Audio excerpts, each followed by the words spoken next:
Hello my cool students, welcome to cool Gurukul. तो जैसा कि मैं आप सबको इससे पहले वाली वीडियो में बता चुकी हूँ कि मैं आपके लिए लेकर आई हूँ बीएड जनरल मेन कोर्स के नोट्स, जिसमें आपको मैं पढ़ाने वाली हूँ मेन कोर्स में जितना भी आपका सिलेबस होगा सब कुछ। एंड इसमें आपको कोई भी बुक परचेज करने की ज़रूरत नहीं पड़ेगी। इससे आपका जो टाइम है और जो मनी है दोनों ही सेव होने वाले हैं 2024। आपको इन वीडियो से मिलेंगी मोर देन 100% गारंटी आपके एग्जाम्स के लिए। आपके एग्जाम्स में 100% मार्क्स आने वाले हैं। सो अगर आप हमारे चैनल पर न्यू हैं, सबसे पहले कर लें सब्सक्राइब और वीडियो को कर दें शेयर अपने दोस्तों के साथ। And all the best for BEd bachelor of education students and all the TET students. तो पिछली वीडियो में मैंने आपको सारा इंट्रो दिया था कि हम लोग क्या करने वाले हैं, और इस वीडियो में मैं स्टार्ट करने जा रही हूँ बीएड जनरल मेन कोर्स 2024 का सिलेबस। तो मेनली मैं आपको बता दूं कि जो मैं सिलेबस बताने वाली हूँ ये basically Punjab university Chandigarh India का होगा, और इसी के अकॉर्डिंग मैं आपको सारा कोर्स का ये जो नोट्स है प्रोवाइड करवाने वाली हूँ, ठीक है। लेकिन आपको बिल्कुल भी ये फिक्र नहीं करनी कि ये पंजाब यूनिवर्सिटी का है तो हमारी यूनिवर्सिटी से तो कोई लेना देना है। अगर आपकी कोई अदर यूनिवर्सिटी है, फर्क बस यहाँ पर होता है सिलेबस कुछ ऊपर नीचे हो सकता है। अगर आपका पंजाब यूनिवर्सिटी के अंदर chapter number 1 philosophical basis of education है, तो हो सकता है कि आपके यूनिवर्सिटी के अंदर में 4th चैप्टर हो सकता है, लेकिन टॉपिक वही का वही रहेगा। तो आपको जस्ट वीडियोस टॉपिक वाइज उठाने हैं। आपको ये नहीं घबराना कि मैंने सिलेबस पंजाब यूनिवर्सिटी से लिया है, जो मैं करवाऊंगी वही आपको पेपर में अपने लिख कर आना है। ना इससे ज़्यादा लिखना है ना इससे कम लिखना है। जैसे कि मैंने पहले की वीडियो में भी बताया था कि इसमें लिमिटेशंस होती हैं आंसर देने की। So look at the screen. सबसे पहले है पेपर के name, then name of subject, then है एक्सटर्नल मार्क्स, उसके बाद है इंटरनल मार्क्स, एंड देन है टोटल मार्क्स। तो पेपर देखिए F1.1 जिसका नाम है philosophical basis of education. Next paper है F1.2 जिसका नाम है growth and development of learner. F1.3 technique of teaching. F1.4 education in contemporary India. F1.5 ICT skill development. तो ये F1.1 से लेकर F1.5 तक ये जो 5 चैप्टर हैं ये सारे आपके कंपलसरी होंगे। जो कंपलसरी चैप्टर्स होंगे वो सारे के सारे बच्चे सेम वही चीज़ पढ़ेंगे, लेकिन जो पेडागोजी आपकी होती है वो सबकी अपनी अपनी डिफरेंट होती है, जो आपने अपने हिसाब से चूज़ किया है। जैसे कि इसके बाद हम देखते हैं कि P1.1 और P1.2 है, ये है पेडागोजी। पेडागोजी वो सब्जेक्ट्स हैं जो आपने अपने टीचिंग सब्जेक्ट्स चूज़ किए हैं। जब आपने फॉर्म फिल किया होगा तब आपने उसमें अपना teaching subject 1 and teaching subject 2 चुना होगा। जैसे कि अगर आप साइंस के स्टूडेंट हैं तो आपने अपना पेडागोजी सिलेक्ट किया होगा, वो होगा साइंस एंड इंग्लिश। इसी तरह से अगर आप आर्ट्स के स्टूडेंट हैं तो आपने हिस्ट्री रखी होगी या फिर उसके साथ हिंदी ले लिया होगा। तो इस प्रकार से पेडागोजी आपकी मर्जी से होता है, और ये पेडागोजी के जो सब्जेक्ट होते हैं ये आपके टीचिंग सब्जेक्ट होते हैं। और बाकी के जो 5 सब्जेक्ट्स हैं वो कंपलसरी वाले, उसमें आप ये पढ़ते हो कि पढ़ाना कैसे है, उसमें आपको ये पढ़ाया जाता है। और पेडागोजी होता है आपका सब्जेक्ट। जैसे आपने साइंस सेलेक्ट किया और इंग्लिश सेलेक्ट किया, जब आप किसी स्कूल में, किसी यूनिवर्सिटी में या फिर किसी गवर्नमेंट जॉब में जाते हो तो वहाँ पे आप अपने टीचिंग सब्जेक्ट जो भरा है जैसे साइंस और इंग्लिश, तो इन 2 सब्जेक्ट के टीचर बन सकेंगे। इसके बाद आपके आ जाते हैं प्रैक्टिकल्स। प्रैक्टिकल है 4। फर्स्ट प्रैक्टिकल है जिसका नाम है teaching through drama and music. Second practical है, इसका नाम है simple expressional competencies. Practical number 3 का नाम है participation in sport and yoga. और प्रैक्टिकल नंबर 4 जो है आपका वो होगा प्री इंटर्नशिप। प्री इंटर्नशिप वो होती है जहाँ पर आपको किसी स्कूल में भेजा जाता है टीचिंग करने के लिए, और वहाँ पे आपके मार्क्स लगते हैं। तो एक तरह से आपकी टीचिंग की प्रैक्टिस करवाई जाती है। तो आते हैं वापस से F1.1 से लेकर F1.5 आपके कंपल्सरी सब्जेक्ट हो गए। P1.1 एंड P1.2 आपके मेन टीचिंग सब्जेक्ट्स हो गए। और इस प्रकार से जो थ्योरी के पेपर्स होते हैं जहाँ पे आपने पेपर में जाकर लिखना है अपना answer, F1.1, 2, 3, 4, 5, P1.1 and P1.2 ये आपके 7 सब्जेक्ट हो गए जहाँ पर आपको अपना पेपर लिखना है, जाकर थ्योरी लिखनी है। चलिए पहले इसके बारे में मार्किंग देख लेते हैं कैसी होती है।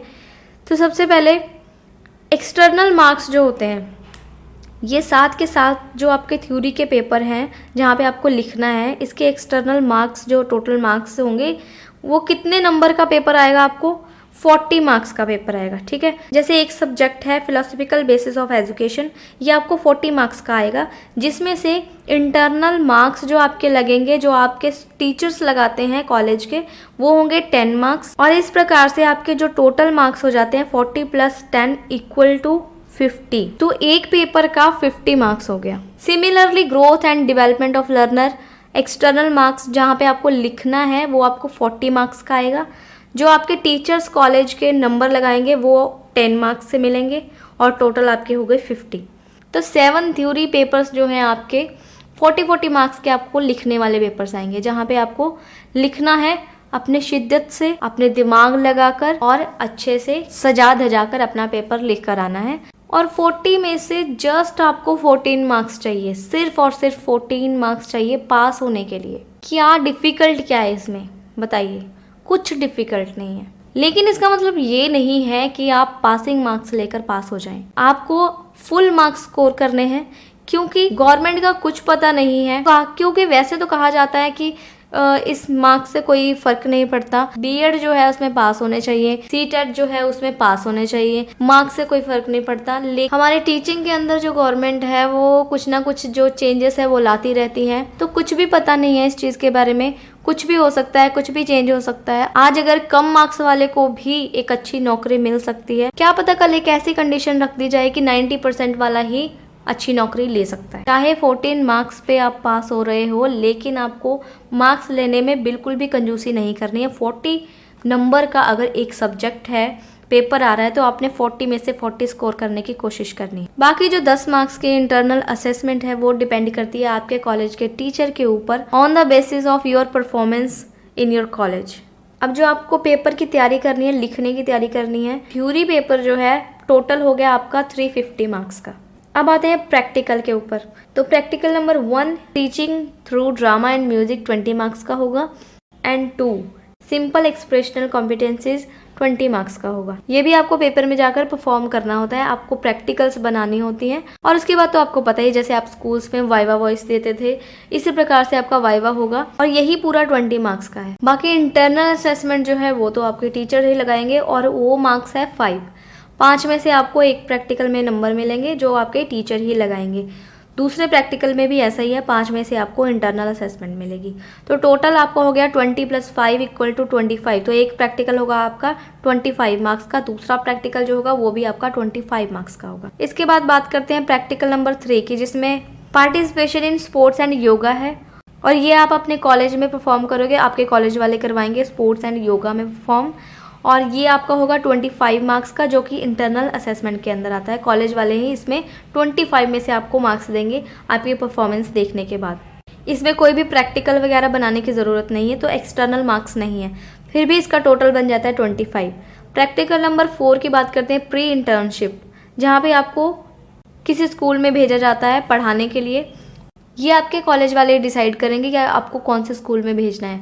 तो इसका भी कोई प्रैक्टिकल आपको बनाना नहीं है, एक्सटर्नल मार्क्स 0 हैं, और इंटरनल मार्क्स लगेंगे on the basis of your performance, कि आपने किस तरह से पढ़ाया है बच्चों को, कितना सा आपको पढ़ाना आ चुका है अब तक। ये मार्क्स वो लगाते हैं जहाँ पे आप पढ़ाने जाते हैं, वहाँ के जो प्रिंसिपल होते हैं उनकी तरफ से लगते हैं। ठीक है, तो टोटल हो गया 25। तो प्रैक्टिकल 1 25 मार्क्स का, प्रैक्टिकल 2 25 का, 3 25 का, और 4 भी है 25 का। तो इस प्रकार से जितने भी आपके पेपर हैं, पेपर थ्योरी वाले 7 एंड प्लस 4 जो आपके प्रैक्टिकल हैं, सबको मिलाकर आपके जो एक्सटर्नल मार्क्स बनते हैं वो है 320, इंटरनल मार्क्स बनते हैं वो 130। 320 + 130 आपके हो गए टोटल 450। तो पूरे का पूरा पेपर जो है 450 मार्क्स में से आपको आने वाला है। आप ये बिल्कुल मत सोचें कि हमें पासिंग मार्क्स ले लिया तो बहुत है, पास हो जाए तो बहुत है, नहीं।